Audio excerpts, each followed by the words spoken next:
Learn German with F like Fairycore. Have you heard of Fairycore?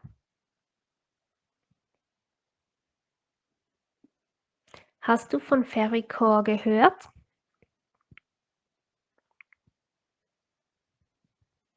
Fairycore, also known as fairy folk, is a fantasy-themed aesthetic that centers predominantly around fairy and elf mythology.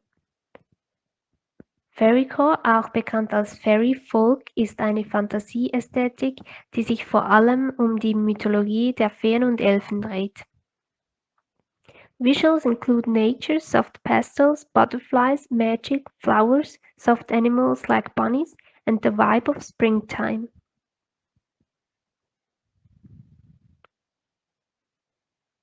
Zu den visuellen Elementen gehören die Natur, sanfte Pastellfarben, Schmetterlinge, Magie, Blumen, sanfte Tiere wie Hasen und die Stimmung des Frühlings. Any and all fey-like creatures from mythology around the world are included. Alle feenartigen Kreaturen aus der weltweiten Mythologie sind eingeschlossen. This ranges as far and wide as Celtic, Scottish, Nordic, German, French, Native American, Japanese, Chinese, etc. Das Spektrum reicht von Keltisch, Schottisch, Nordisch, Deutsch, Französisch, Indianisch, Japanisch, Chinesisch und so weiter. It includes the typical fae and fairies, usually from Scottish Seelie and Unseelie, as well as various kinds of mermaids, elves, nymphs, shapeshifters like swan maidens, men, and various ghostly figures.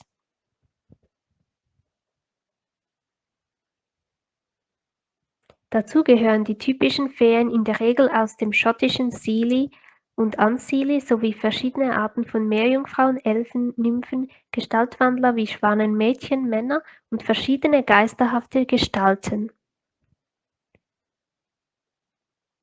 It is most similar to cottagecore, pixiecore and goblincore. Es ist cottagecore, pixiecore und goblincore am ähnlichsten. The term was coined by an unknown Tumblr user.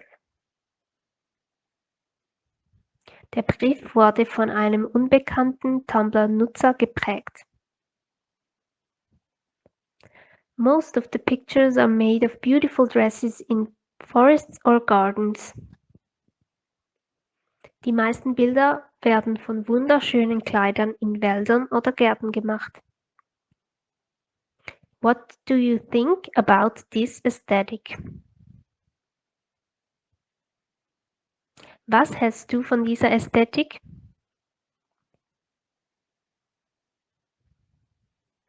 Check out my new language nurtured stuff in the description. Thank you for 142 subscribers. Thank you for watching until